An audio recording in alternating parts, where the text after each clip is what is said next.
Ny mety ho toetriny andray ny an-dranomasina ny sabotsy 7 jolay 2024 amin'ny 9 maraina hatramin'ny alahady 10 jolay 2024 amin'ny 9 maraina. Mbola manan-kera ny filazana fampitandremana noho ny fisian'alin-drano vaventy amin'ny morontsiraka avaratra Atsinanana hatramin'ny alatsinainy. Tsy tokony hisaodisaody eny an-dranomasina mihitsy araka izany ny mpanjoro madinika ary entanana araka sy tapaka ny toromarika omeny manam-pahefana eny ifotony. Ho amin'ny morontsiraka Atsinanana, Cap d'Ombre hatrany Capesta, anorana amin'ny ankapobeny. Ho avy atsimo Atsinanana andrivotra ka ho fito amin'ny 30 hatramin'ny 470 km isan'ora. Hahatratra 520 km isan'ora ny avaratra Isambava. Ahery ny ranomasina. Ahavon'ny onja 3.5 hatramin'ny 4 metatra. Capesta hatrany Mahanoro, anorana miatoato. Ho avy atsimo Atsinanana andrivotra ka ho 9.10 hatramin'ny 730 km isan'ora. Anonjabe na ahery ny ranomasina. Ahavon'ny onja 2.5 hatramin'ny 3 metatra. Hahatratra 3.5 metatra ny amin'ny tapany avaratra. Isy aldrana tony ny avy Atsinanana.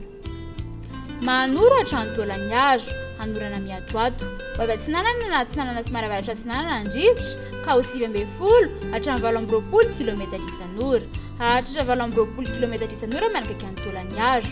Anonjabe ny ranomasina. Ahavon'ny onja manodidina ny 2.5 metatra. Isy aldrana avy Atsinanana. Tolagnaro hatrany Cap Sainte-Marie, andrahoana amin'ny tsitokotoko. Ho avy Atsinanana sy maravaratra Atsinanana andrivotra ka ho 730 hatramin'ny 470 km isan'ora. Anonjabe ny ranomasina. Ahavon'ny onja 2 hatramin'ny 2.5 metatra. Ho amin'ny morontsiraka andrefana, Cap Sainte-Marie hatrany Cap Saint-Vincent, Ibalika ny masoandro. Ho avy Atsinanana andrivotra ny maraina ka ho 7 hatramin'ny 820 km isan'ora. Ho avy atsimo kosa ny tolakandro ka ho 820 hatramin'ny 730 km isan'ora. Adiny mpanonja na anonjabe ny ranomasina. Ahavon'ny onja 2 hatramin'ny 2.5 metatra. Hahatratra 2 metatra ny amin'ny tendrony atsimo, any amin'ny farany fepotona noho ny alin-drano madinika avy atsimo andrefana. Cap Saint-Vincent hatrany Cap Saint-André, Ibalika ny masoandro. Ho avy Atsinanana andrivotra ny maraina ka ho 7 hatramin'ny 820 km isan'ora.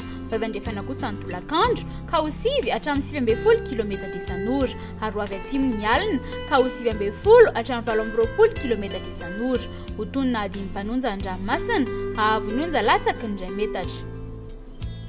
Cap Saint-André hatrany Analalava, Ibalika ny masoandro. Ho avy atsimo Atsinanana andrivotra ka ho 8.10 hatramin'ny 730 km isan'ora.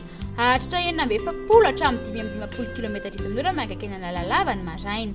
Adiny mpanonja na anonjabe ny ranomasina. Ahavon'ny onja 8.5 hatramin'ny 2.5 metatra. Analalava hatrany Cap d'Ombre, andrahoana amin'ny tsitokotoko. Ho avy atsimo Atsinanana andrivotra manakaiky ny Cap d'Ombre sy Analalava ka ho 8.10 hatramin'ny 470 km isan'ora. Hahatratra 550 km isan'ora indraindray ny maraina. Iovaova kosa ny Kafa ka ho 7 hatramin'ny 9.10 km isan'ora. Anonjabe ny ranomasina ny amin'ny tendrony avaratra. Ho tonona adiny mpanonja ny ranomasina kosa ny Kafa.